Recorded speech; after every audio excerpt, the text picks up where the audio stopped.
भारत माता की। भारत माता की।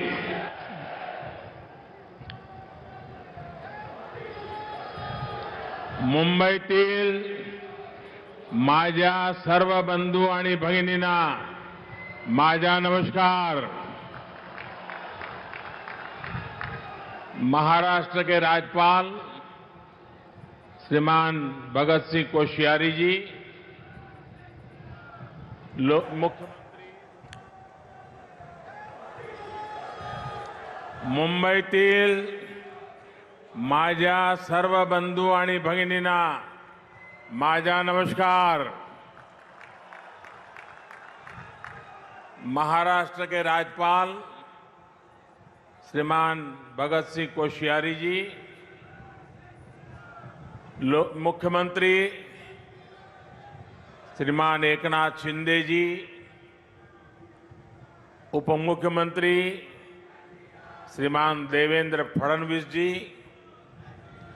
केंद्रीय मंत्रिमंडल के मेरे सहयोगीगण,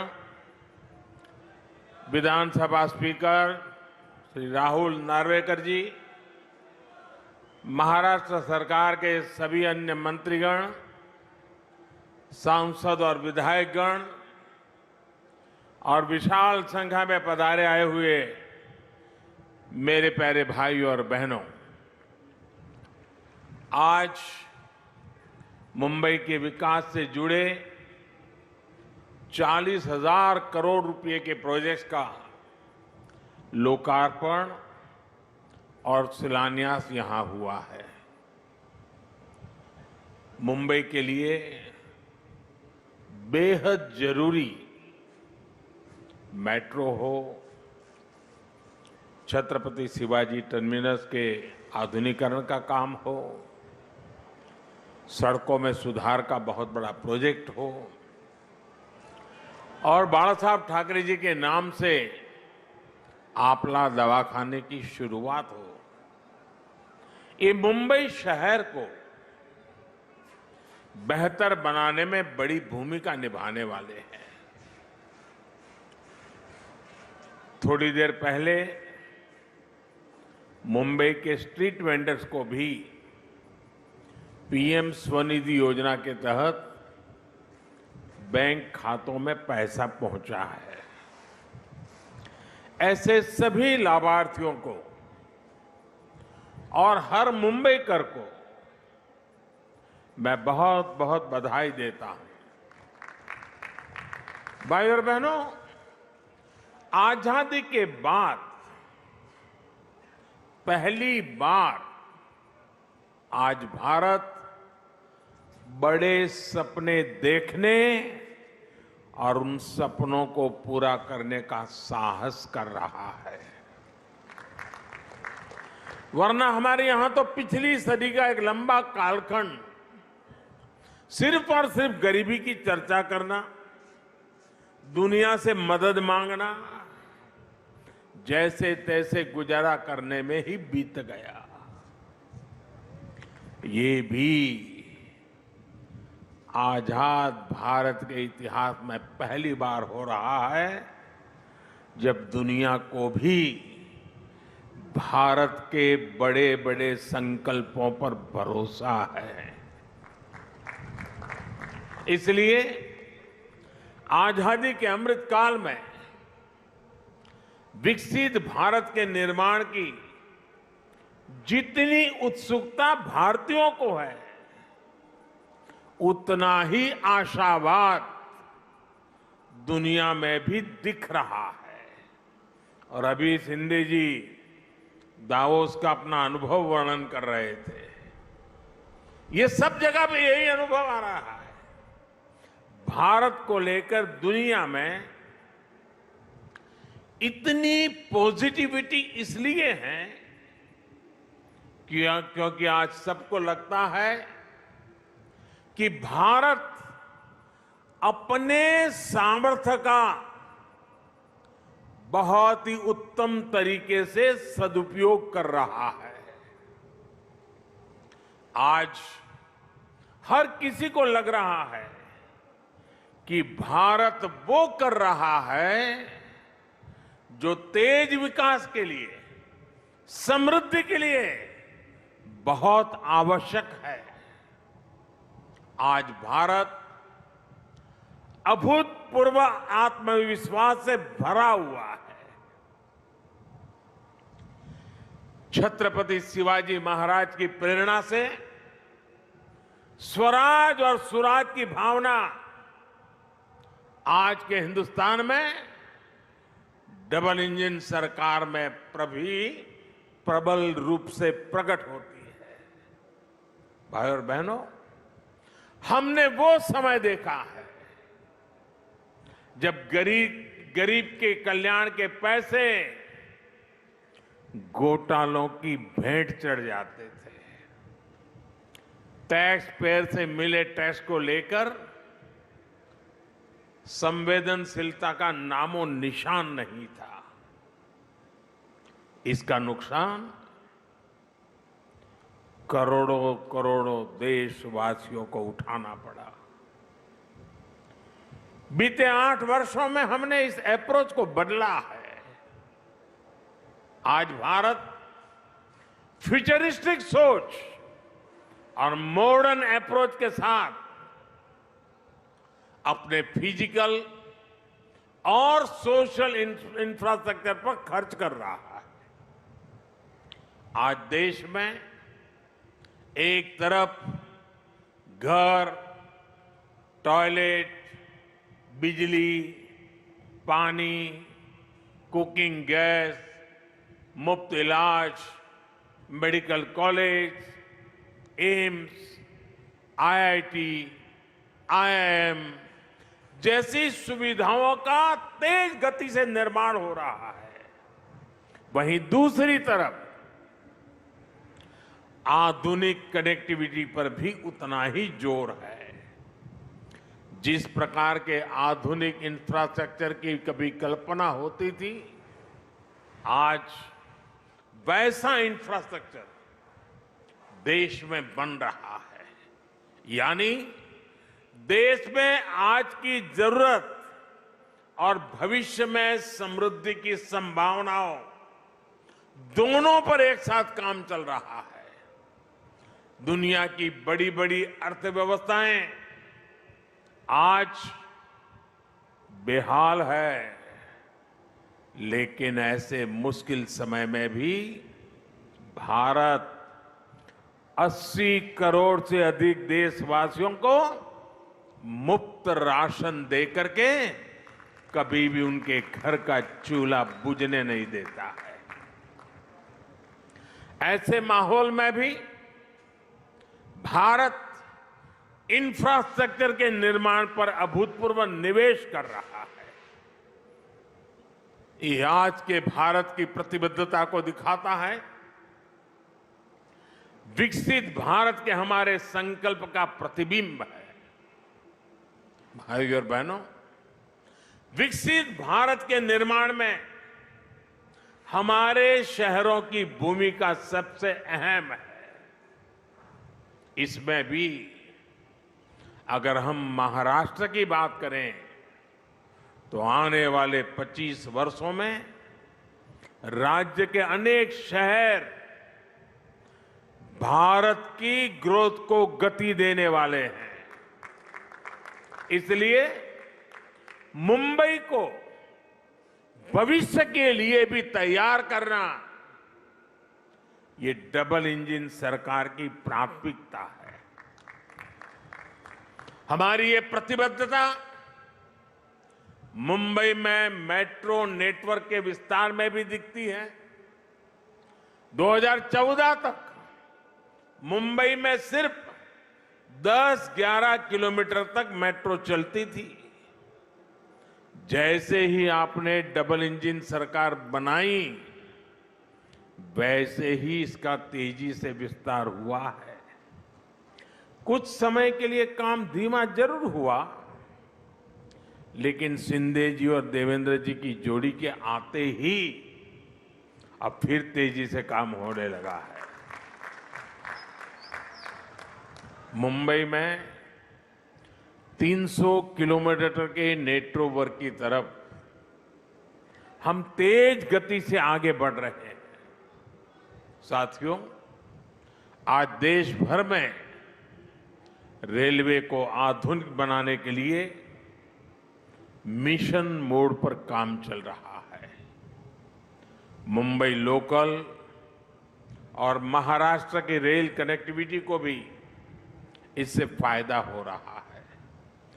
डबल इंजन सरकार सामान्य मानवी को भी वही आधुनिक सुविधा, वही साफ सफाई, उसी तेज रफ्तार का अनुभव देना चाहती है जो कभी साधन संपन्न लोगों को ही मिलती थी।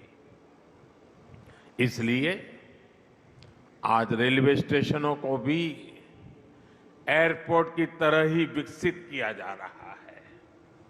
अब देश के सबसे पुराने रेलवे स्टेशनों में से एक छत्रपति शिवाजी महाराज टर्मिनस का भी कायाकल्प होने जा रहा है। हमारी ये धरोहर अब 21वीं सदी के भारत की शान के रूप में भी विकसित होने जा रहा है। यहां लोकल और लंबी दूरी की ट्रेनों के लिए अलग अलग सुविधाएं बनेगी। लक्ष्य यही है कि सामान्य यात्रियों को बेहतर सुविधा मिले, काम के लिए आना जाना आसान हो। ये स्टेशन सिर्फ रेलवे की सुविधाओं तक सीमित नहीं रहेगा, बल्कि ये मल्टी मॉडल कनेक्टिविटी का भी हब होगा। यानी बस हो, मेट्रो हो, टैक्सी हो, ऑटो हो, यातायात के हर साधन यहां एक ही छत के नीचे कनेक्टेड होंगे। इससे यात्रियों को एक सीमलेस कनेक्टिविटी मिलेगी। यही मल्टी मॉडल कनेक्टिविटी है जिसे हम देश के हर शहर में विकसित करने जा रहे हैं। साथियों, आधुनिक होती मुंबई लोकल मेट्रो का व्यापक नेटवर्क, दूसरे शहरों से वंदे भारत और बुलेट ट्रेन से तेज आधुनिक कनेक्टिविटी आने वाले कुछ वर्षों में मुंबई का कायाकल्प होने जा रहा है। गरीब मजदूर से लेकर कर्मचारी, दुकानदार और बड़े बड़े बिजनेस संभालने वाले, सबके लिए यहां रहना सुविधाजनक होगा। यहां तक कि आसपास के जिलों से भी मुंबई आना जाना भी सुलभ होने वाला है। कोस्टल रोड हो, इंदु मिल स्मारक हो, नवी मुंबई का एयरपोर्ट हो, ट्रांस हार्बर लिंक हो, ऐसे अनेक प्रोजेक्ट्स मुंबई को नई ताकत दे रहे हैं। धारावी पुनर्विकास, पुरानी चाल का विकास, सब कुछ अब ट्रैक पर आ रहा है और मैं इसके लिए शिंदे जी और देवेंद्र जी को बधाई देता हूं। मुंबई की सड़कों को सुधारने के लिए भी आज बहुत बड़े स्तर पर जो काम शुरू हुआ है, ये भी डबल इंजन सरकार की प्रतिबद्धता को दिखाता है। भाइयों और बहनों, आज हम देश के शहरों के कंप्लीट ट्रांसफॉर्मेशन पर काम कर रहे हैं। प्रदूषण से लेकर स्वच्छता तक शहरों की हर समस्या का समाधान ढूंढा जा रहा है। इसलिए हम इलेक्ट्रिक मोबिलिटी पर इतना बल दे रहे हैं, इसके लिए इंफ्रास्ट्रक्चर तैयार कर रहे हैं। बायोफ्यूल आधारित ट्रांसपोर्ट सिस्टम हम तेजी से लाना चाहते हैं। हाइड्रोजन फ्यूल से जुड़े ट्रांसपोर्ट सिस्टम के लिए भी देश में मिशन मोड पर काम चल रहा है। यही नहीं, हमारे शहरों में कूड़े की, वेस्ट की जो समस्या है उसे भी हम नई टेक्नोलॉजी से दूर करने के लिए एक के बाद एक कदम उठा रहे हैं। वेस्ट टू वेल्थ का बहुत बड़ा अभियान देश में चल रहा है। नदियों में गंदा पानी ना मिले, इसके लिए वाटर ट्रीटमेंट प्लांट लगाए जा रहे हैं। साथियों, शहरों के विकास के लिए देश के पास सामर्थ्य की और राजनीति की इच्छा शक्ति की किसी भी चीज की कमी नहीं है। लेकिन हमें एक बात और समझनी होगी। मुंबई जैसे शहर में प्रोजेक्ट को तब तक तेजी से नहीं उतारा जा सकता जब तक स्थानीय निकाय की प्राथमिकता भी तेज विकास की ना हो। जब राज्य में विकास के लिए समर्पित सरकार होती है, जब शहरों में सुशासन के लिए समर्पित शासन होता है, तभी ये काम तेजी से जमीन पर उतर पाते हैं। इसलिए मुंबई के विकास में स्थानीय निकाय की भूमिका बहुत बड़ी है। मुंबई के विकास के लिए बजट की कोई कमी नहीं है। बस मुंबई के हक का पैसा सही जगह पे लगना चाहिए। अगर वो भ्रष्टाचार में लगेगा, पैसा बैंकों की तिजोरी में बंद पड़ा रहेगा, विकास के काम को रोकने की प्रवृत्ति होगी, तो फिर मुंबई का भविष्य उज्जवल कैसे होगा? मुंबई के लोग, यहां के सामान्य जन परेशानियां झेलते रहे, ये शहर विकास के लिए तरसता रहे। ये स्थिति 21वीं सदी के भारत में कभी भी स्वीकार्य नहीं हो सकती है और शिवाजी महाराज के महाराष्ट्र में तो कभी नहीं हो सकती है। मैं मुंबई के लोगों की हर परेशानी को समझते हुए बहुत बड़ी जिम्मेवारी के साथ इस बात को रख रहा हूं। भाजपा की सरकार हो, एनडीए की सरकार हो, कभी विकास के आगे राजनीति को नहीं आने देती। विकास हमारे लिए सबसे बड़ी प्राथमिकता है। अपने राजनीतिक स्वार्थ की सिद्धि के लिए भाजपा और एनडीए की सरकारें कभी विकास के कार्यों पर ब्रेक नहीं लगाती। लेकिन हमने पहले के समय मुंबई में ऐसा होते बार बार देखा है। पीएम स्वनिधि योजना भी इसका एक उदाहरण है। हमारे शहरों में रेहड़ी वाले, पटरी वाले, ठेले वाले, ये काम करने वाले साथी जो शहर की अर्थव्यवस्था का अहम हिस्सा है, उनके लिए हमने पहली बार योजना चलाई। हमने इन छोटे व्यापारियों के लिए बैंकों से सस्ता और बिना गारंटी का ऋण निश्चित किया। देश भर में लगभग 35 लाख रेहड़ी पटरी वालों को इसका लाभ मिल चुका है।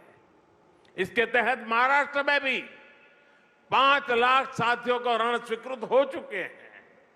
आज भी 1 लाख से अधिक साथियों के बैंक खाते में सीधे पैसे जमा हो गए हैं। ये काम बहुत पहले होना चाहिए था, लेकिन बीच के कुछ समय में डबल इंजन की सरकार ना होने के कारण हर काम में अड़ंगे डाले गए, रुकावटें पैदा की गई, जिसका नुकसान इन सभी लाभार्थियों को उठाना पड़ा। ऐसा फिर ना हो, इसलिए जरूरी है कि दिल्ली से लेकर महाराष्ट्र और मुंबई तक सबका प्रयास लगे, बेहतर तालमेल वाली व्यवस्था बने।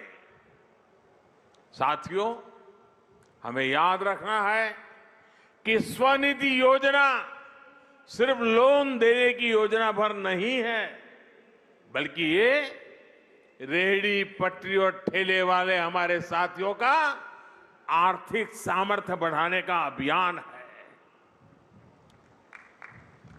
ये स्वनिधि स्वाभिमान की जड़ी बूटी है। मुझे बताया गया है कि स्वनिधि के लाभार्थियों को डिजिटल लेन देन की ट्रेनिंग के लिए मुंबई में 350 कैंप लगाए गए, जिसके चलते हमारे रेहड़ी पटरी वाले हजारों साथी डिजिटल लेन देन शुरू कर चुके हैं।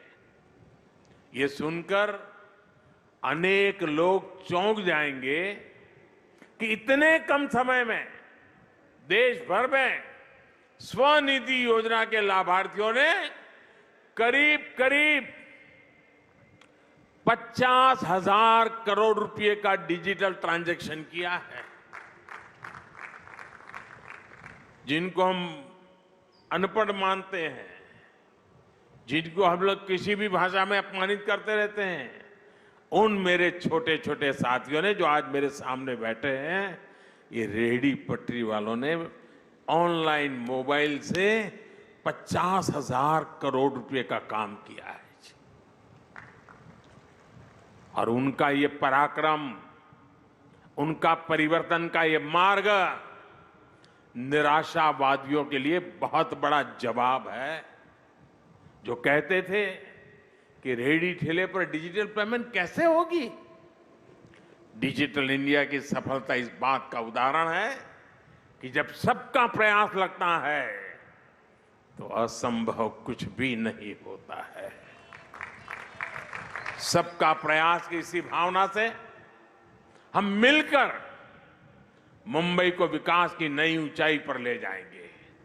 और मैं मेरे रेहड़ी पटरी वाले भाइयों से मैं कहना चाहता हूं, आप मेरे साथ चलिए। आप 10 कदम चलेंगे तो मैं 11 कदम चलूंगा आपके लिए।